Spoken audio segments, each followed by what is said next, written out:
नमस्कार साथियों, मैं अशोक कुमार लोचित चाणक्य गुरु डिजिटल प्लेटफॉर्म पर आप सबका हार्दिक स्वागत करता हूं। हम लोगों ने पिछली कक्षा में व्यंजन संधि के संदर्भ में पढ़ा था और व्यंजन संधि को अपन ने प्रारंभ कर दिया था। आज उससे आगे पढ़ेंगे मित्रों। व्यंजन संधि के दो नियम हम लोग पढ़ चुके हैं। पहला नियम हम लोगों ने पढ़ा था, किसी भी वर्ग के प्रथम वर्ण के बाद सघोष वर्ण आए पंचम वर्ण को छोड़कर तो संधि करते समय प्रथम वर्ण को उसी वर्ग के तीसरे वर्ण का आदेश होता है। दूसरा अपन ने पढ़ा था, जब किसी वर्ग के प्रथम वर्ण के बाद में कोई अनुनासिक वर्ण आए या पंचम वर्ण आए तो संधि करते समय प्रथम वर्ण को उसी वर्ग के पांचवें वर्ण का आदेश होता है। ये दो नियम अपन ने पढ़ लिए थे, हम लोगों ने पढ़ लिए थे। आज जो तीसरा नियम है वो तीसरा नियम है मित्रों, देखो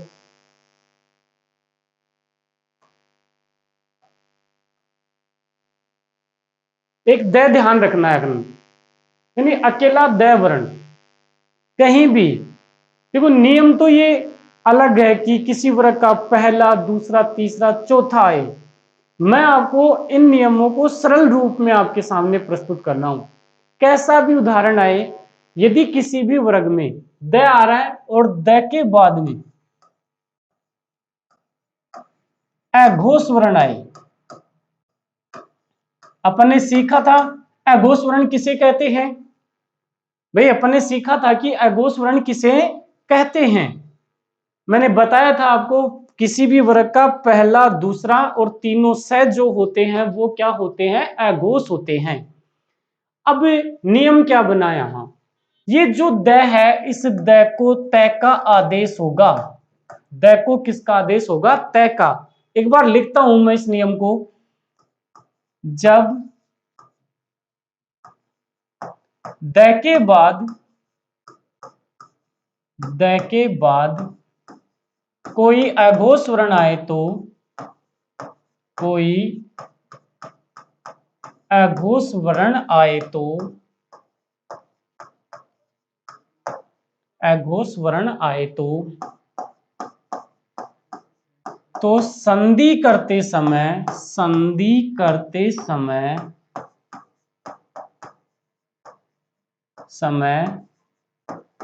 द को तय का आदेश होता है। द को तय का आदेश होता है। ये पढ़ा था अपन ने। देखो मैंने क्या लिखा यहां, जब द के बाद, देखो इसको देखो, द के बाद द आ रहा है, इसमें कोई अघोष वर्ण आए, कोई अघोष वर्ण आ रहा है तो संधि करते समय द को तय का आदेश होता है। द किस में बदलेगा, तय में बदल जाएगा। ये इसका नियम है और ये इस नियम का सूत्र है। अब आपको क्या याद रखना है, देखो ये वाली जो स्थिति है ये होगी संधि युक्त शब्द में, संधि युक्त शब्द में। और ये वाली जो स्थिति है ये होगी संधि विच्छेद में, संधि विच्छेद में ये स्थितियां होंगी। अब जैसे कैसा संधि युक्त शब्द आए तो इसी नियम को अपन लागू करें।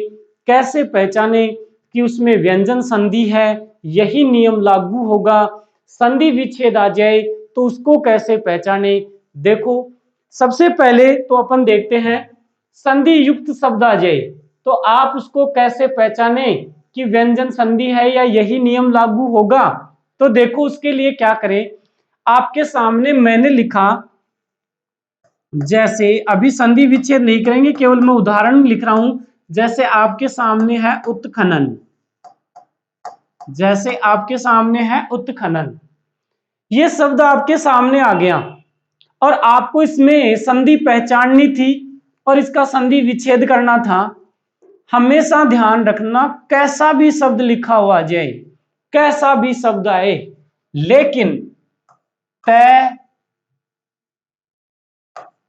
कह तय ख, कैसा भी शब्द आपके सामने आ रहा है उस शब्द में यदि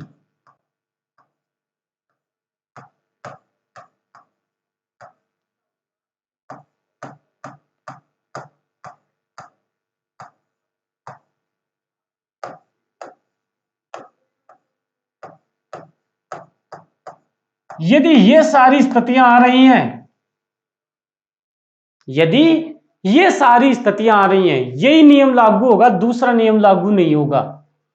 उन शब्दों में इसी नियम की प्रायिकता होगी, अन्य किसी नियम की प्रायिकता नहीं होगी। कैसे? उस शब्द में आधा तय आना चाहिए। अगर इतना पूरा ये पूरे आपको याद नहीं होते हैं, आप इसको ऐसे याद रख सकते हैं, उस शब्द में आधा तय आना चाहिए और उस आधे तय के बाद में कोई अघोष वर्ण होना चाहिए, तो यही नियम लागू होगा, दूसरा नियम लागू नहीं होगा। क्या आना चाहिए शब्द में? तय आधा आना चाहिए और उस तय के बाद में कोई भी अघोष वर्ण आए, कैसा भी कोई भी अघोष वर्ण आ जाए, हमेशा यही नियम होगा। अब देखो यहां तय आधा आ रहा है, इसमें आधा आ रहा है, तय के बाद में ख, देखो ये वाली स्थिति है या नहीं है, या ऐसे याद रख सकते हो आधे तय के बाद में अघोष आए, ख जो होता है 2 नंबर पे आता है, पहला दूसरा क्या होता है? अघोष होता है। इसका मतलब यही नियम लागू होगा। संधि विच्छेद कैसे करेंगे इसका संधि विच्छेद आपको कैसे करना है? जो तय दे रखा है उस तय को किस में बदल देंगे? द में बदल देंगे। बाकी आपको कुछ नहीं करना है। देखो मैंने कहा था संधि युक्त शब्द में ये वाली स्थिति होगी, बोलो आधा तय आ रहा या नहीं आ रहा? संधि विच्छेद करेंगे तो तय को द में बदल देंगे, और यदि संधि विच्छेद दिया हुआ है, संधि कर रहे हैं, तो द को किस में बदलेंगे? तय में बदलेंगे। अब यहां देखो तय को किस में बदलेंगे? द में बदलेंगे, तो तय द में बदल जाएगा उद। आगे क्या बच गया? खनन, तो खनन ऐसा का ऐसा आ जाएगा। संधि विच्छेद क्या हो गया? उद प्लस खनन। जैसे और उदाहरण देखें मित्रों, नियम अपन ने लिखा द और द के बाद अघोष वर्ण, द के बाद अघोष वर्ण, तो द को किसका आदेश हुआ? तय का आदेश हुआ।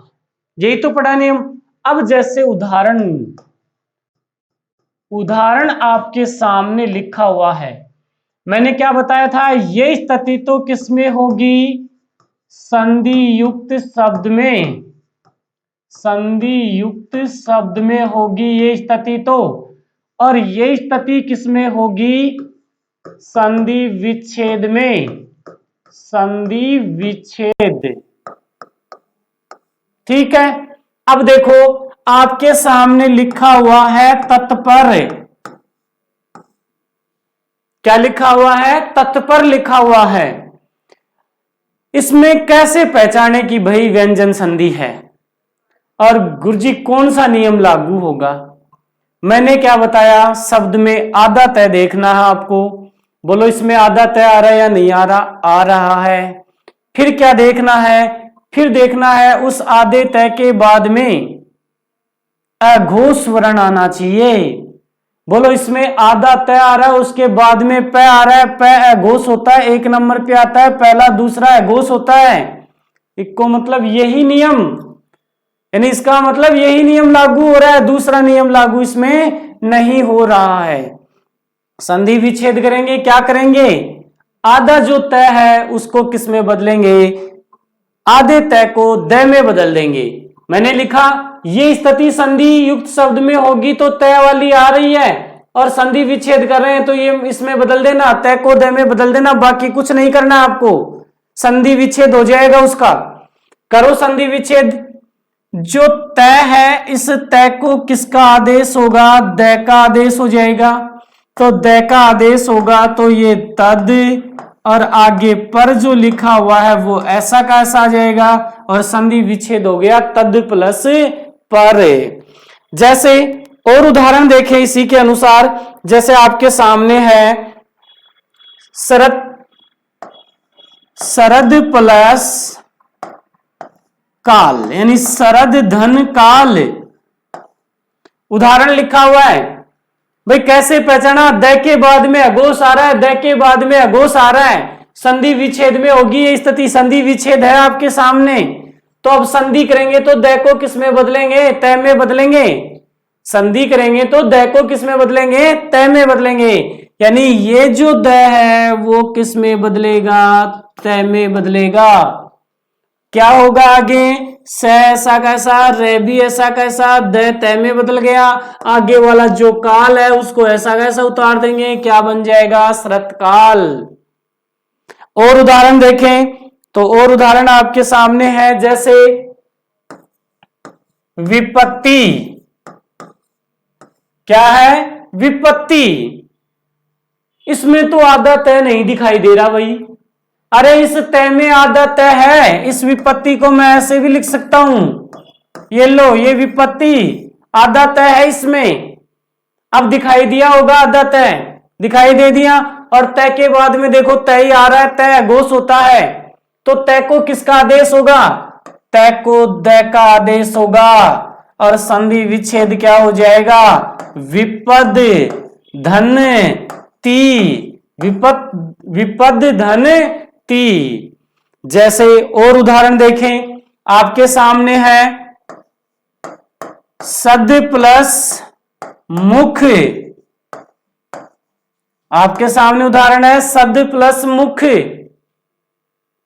क्या उदाहरण है? सद प्लस मुख। बोलो ये उदाहरण होगा क्या? आप खुद बताओ कि ये उदाहरण हो सकता है क्या? द इसमें भी आ रहा है, लेकिन ये नहीं हो सकता क्योंकि यहां मैं आ रहा है, जबकि यहां अघोष लिखा है, ये तो पंचम वर्ण आ गया। तो इसमें तो जो इस अब हम लोगों ने इसे पिछली कक्षा में जो पढ़ा था नियम, वो नियम लागू होगा, पंचम वर्ण वाला नियम लागू होगा। इसका मतलब ये नहीं होगा यहां। दूसरा उदाहरण देखें, आपके सामने लिखा हुआ है उद प्लस साह। उद प्लस साह, उद धन साह। बोलो द के बाद में अघोष, द के बाद में अघोष। द को किसका आदेश? तय का आदेश। यानी इस द को किसका आदेश होगा? तय का। और ये क्या बन जाएगा? उत्साह। क्या बन जाएगा? उत्साह। देख लो आधा तय आ रहा है और आधे तय के बाद में अघोष आ रहा है। तीनों से क्या होते हैं? अघोष होते हैं। इसके अलावा और उदाहरण देखना चाहें तो, जैसे आप खुद बनाना चाहें तो बना लेना। उत्कार्य, जैसे उत्पन्न, ठीक है, जैसे विपत्काल, जैसे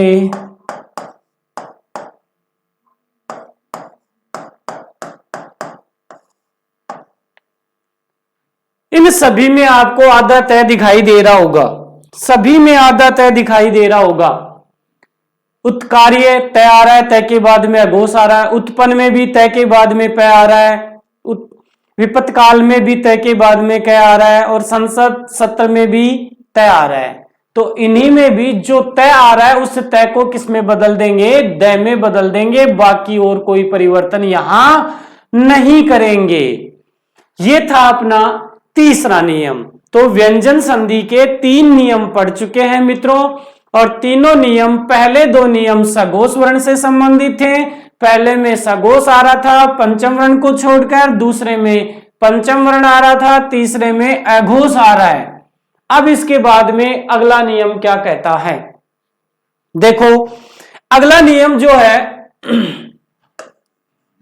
नियम नंबर 4, संस्कृत की व्याकरण के अनुसार मैं आपको हिंदी की जो संधियों के नियम हैं वो संस्कृत की व्याकरण के अनुसार न बताकर उनको सरल रूप में प्रस्तुत कर रहा हूं। बहुत ही सरल रूप में। यदि आप इनको हिंदी की व्याकरण में भी पढ़ेंगे तो इनका कठिन रूप मिलेगा आपको। जैसे अभी अपन ने जो तीसरा नियम पढ़ा, कहीं भी बुक में आप पढ़ेंगे तो आपको नियम मिलेगा पहला, दूसरा, तीसरा, चौथा के बाद अघोष वर्ण आए। अब वहां फिर अपने दिक्कत हो जाती है। तो आपको केवल सरल रूप में याद रखना है कि संधि को अपन सरल रूप में कैसे याद करें, नियमों को कैसे याद रखें। याद करने का तरीका, पहले दोनों नियम सघोष से संबंधित। पहले नियम में पंचम वर्ण को छोड़कर दूसरे नियम में पंचम वर्ण। अब सघोष आ गया तो तीसरे वर्ण में अघोष को शामिल कर लिया। अब जो चौथा वर्ण है, जो चौथा नियम है, वो चौथा नियम क्या बनेगा? देखो चौथा नियम, पहले मैं आपके सामने देखो, व्याकरण शिक्षण की जो सर्वश्रेष्ठ विधि मानी गई है वो आगमन निगमन विधि मानी गई है कि बालक के सामने सबसे पहले उदाहरण प्रस्तुत किया जाए और फिर उसके बाद में उससे संबंधित नियम बताया जाए, फिर और बालक के सामने उदाहरण प्रस्तुत किए जाएं, तो यही आगमन निगमन विधि कहती है और व्याकरण शिक्षण की सर्वश्रेष्ठ विधि मानी गई है आगमन निगमन विधि। मनोवैज्ञानिक विधि मानी गई है आगमन निगमन विधि। तो इसी विधि के द्वारा मैं आपको शिक्षण कार्य करवा रहा हूं। देखो मित्रों, आपके सामने एक उदाहरण है, जैसे कि आपके सामने लिखा हुआ है तदित, ये लिखा हुआ है और इसमें आपको संधि का नाम पूछ लिया या संधि विच्छेद करवा रहा है। इसमें भाई प्रश्न पूछने का तरीका क्या होता है, या तो शब्द देके उसमें संधि विच्छेद करवाए, या संधि विच्छेद देके उसका संधि युक्त पद करवाए, शब्द देकर संधि का नाम पूछे, या संधि विच्छेद देके शब्द भी बनवाए और साथ साथ नाम भी पूछे। तो बात एक ही है, या तो नाम पूछेगा या संधि विच्छेद करवाएगा या संधि करवाएगा। अब इसमें कैसे पहचाने? किसी भी शब्द में हमेशा ध्यान रखना, अगर ये वाली स्थिति अगर किसी शब्द में आ रही है तो आपको व्यंजन संधि करनी है। तो आपको कौन सी संधि करनी है? व्यंजन संधि करनी है। स्वर संधि में ऐसा कोई नियम नहीं है कि जिसमें ऐसा शब्द आपके सामने लिखा हुआ आ जाएगा। ये केवल और केवल व्यंजन संधि में होता है, बाकी अन्य संधियों में नहीं होता है। ऐसा कोई उदाहरण नहीं है व्यंजन स्वर संधि में कि जहां ये वाली स्थिति आ जाए और स्वर संधि के अनुसार संधि विच्छेद हो रहा हो। भाई इस रूप को मैं ऐसे भी तो लिख सकता हूं ना, इस रूप को मैं ऐसे भी लिख सकता हूं। तो चाहे ये रूप आ जाए चाहे ये रूप आ जाए, बात तो एक ही है ना दोनों में। भाई इसमें भी आधा द है, उसमें पूरा द आ रहा है, और इसमें भी आधा द पूरा द आ रहा है। तो चाहे कोई सी भी स्थिति आए दोनों के अनुसार। अब बात आती है कि हाँ, संधि को जो संधि युक्त शब्द दे रखा है उसको तो अपन पहचान लेंगे कि व्यंजन संधि है। इसका संधि विच्छेद कैसे करें? संधि विच्छेद करने के लिए क्या करेंगे कि जो ये द है, इस द को तो तय में बदल देंगे, और ये वाला जो द है इसको बदल देंगे है में। संधि विच्छेद हो जाएगा। क्या हो जाएगा? संधि विच्छेद हो जाएगा। कैसे? भाई आपके सामने तदित लिखा हुआ था, तो इस तदित को मैं इस रूप में लिख सकता हूं, यानी इस तदित को मैं इस रूप में लिख सकता हूं। अब जब मैं इसको इस रूप में लिख रहा हूं तो द के बाद में, द्वात वाले द के बाद में धनुष वाला द आ रहा है। अब मैंने क्या बताया, ये वाली स्थिति आ जाए तो बोलो ये वाली स्थिति इसमें आ रही है। द्वात वाला द है उसको किस में बदलेंगे? तय में। धनुष वाला जो द है उसको किस में बदलेंगे? है में। तो क्या होगा? तत्। द्वात वाला द किस में बदल गया? तय में। और धन चिन्ह धनुष वाला द है वो किस में बदलेगा? है में। जो मात्रा है वो लगा देंगे, तत् प्लस क्या बन गया? हित बन गया। तो चाहे कैसे भी पहचाने अपन, वो अपने ऊपर है पहचानने के ऊपर। अब इस नियम को मैं परिभाषित करता हूं, किस रूप में यह परिभाषित होता है। देखो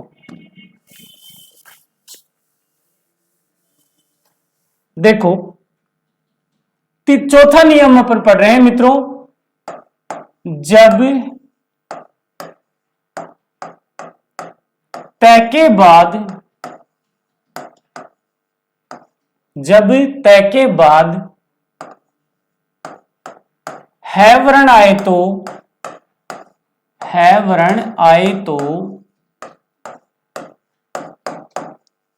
तो संधि करते समय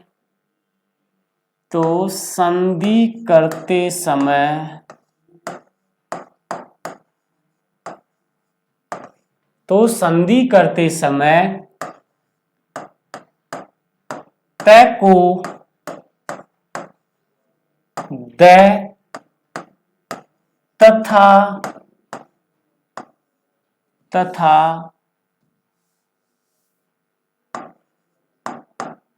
है को ध आदेश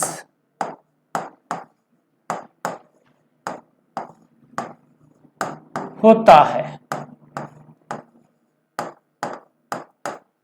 ये नियम है मित्रों। क्या नियम है? जब तय के बाद है वर्ण जब तय के बाद है वर्ण आए तो संधि करते समय तय को द तथा है को ध आदेश होता है। भाई इस नियम को मैं ऐसे भी तो लिख सकता हूं कि तय के बाद में है वर्ण आए तो संधि करते समय तय को द तथा है को ध आदेश होता है। चाहे इस रूप में लिख दूं चाहे इस रूप में लिख दूं, दोनों रूप क्या है? समान है। बस यहां नियम के रूप में लिखा गया था, यहां सूत्र के रूप में लिखा गया है। अब मैंने आपको क्या बताया था? जैसे मान लीजिए आपके सामने उदाहरण है उद्गार। आपके सामने उदाहरण है उद्गार। आपने भी इसमें कैसे पहचाना कि व्यंजन संधि है और यही नियम लागू होगा? उसको पहचानने के लिए मैंने आपको क्या बताया? ये वाली जो स्थिति है वो होगी संधि युक्त शब्द में। किसमें? संधि युक्त शब्द में। ये वाली जो स्थिति होगी वो होगी संधि विच्छेद में।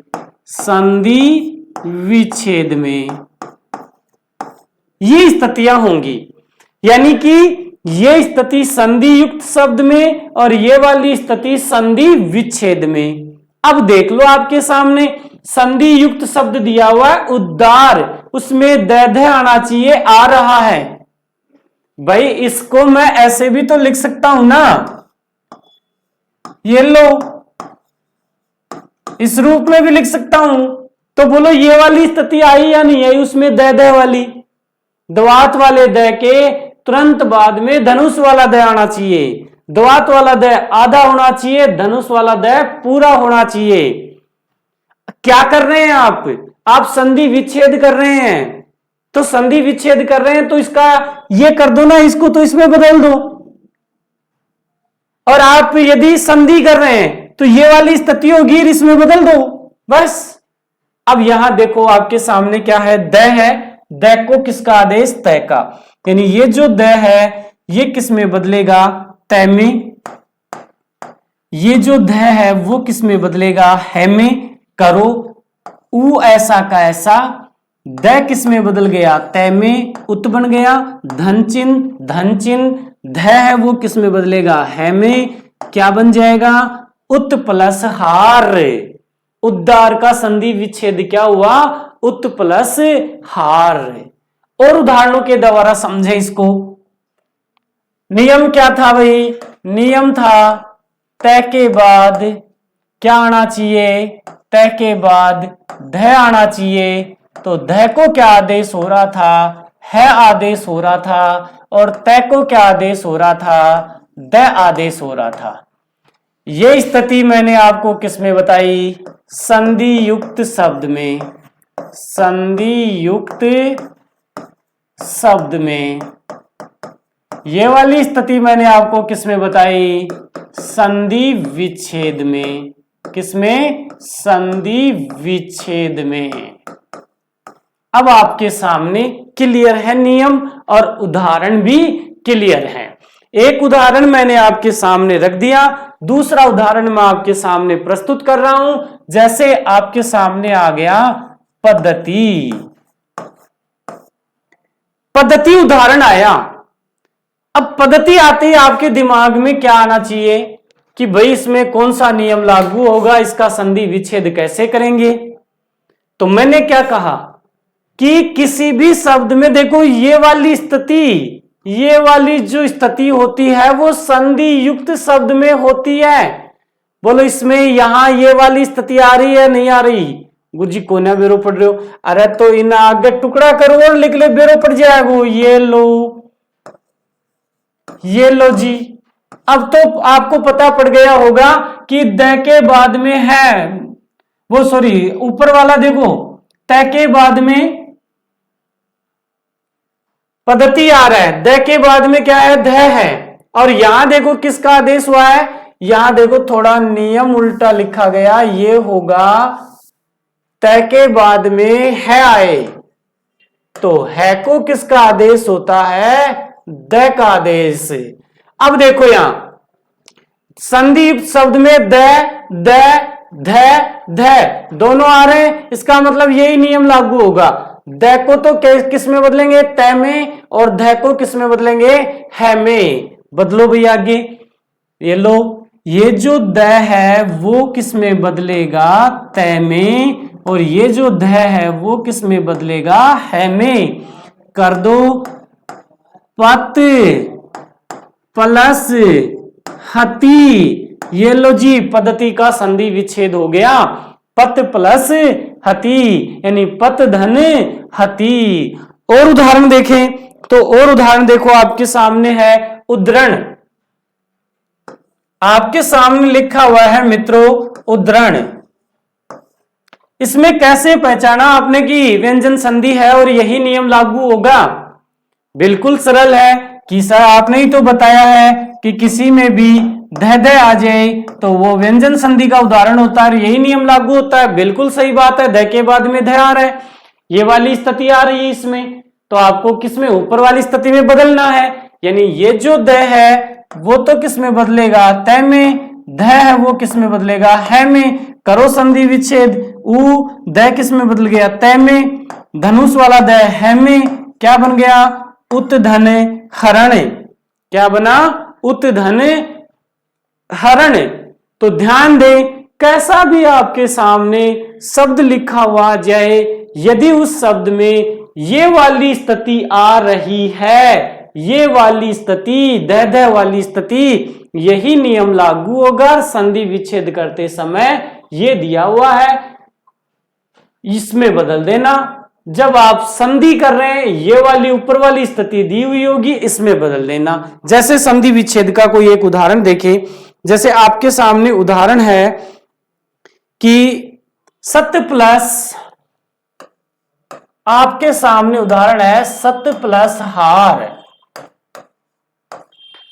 सर कैसे पहचाने कि इसमें कौन सा नियम लागू हो? अरे एक ही तो है, बाकी तो नियम ही नहीं है। धन चिन्ह के बाद में है वर्ण आए, एक ही तो नियम है, बाकी नियम ही नहीं है। क्या बताया मैंने? प्रथम पद जो है वो, सॉरी द्वितीय पद जो है, द्वितीय पद का प्रथम वर्ण है के रूप में आ जाए, दिमाग में बैठा लेना, यही नियम लागू होगा, दूसरा नहीं लागू होगा। लेकिन वो जो संधि विच्छेद दिया हुआ है वो यानी प्रथम पद के अंतिम वर्ण के नीचे उसमें क्या होनी चाहिए? हलंत होनी चाहिए। तो देखो अब नियम को, तय के बाद में है, तय के बाद में है, तो तय को किसका आदेश हुआ? तय को देखो द का आदेश होगा, और है को किसका आदेश होगा? ध का आदेश होगा। करो, तय को द का आदेश, है को ध का आदेश। ये लो जी। अब इसको मैं ऐसे भी लिख सकता हूं, इसको मैं सद्दार ऐसे भी लिख सकता हूं। ये लो बन गया। तो इस प्रकार से ये हैं अपने दो नियम व्यंजन संधि के। मित्रों, आशा करता हूं ये दोनों नियम आपके समझ में आ गए होंगे। मिलते हैं अगली क्लास में। धन्यवाद।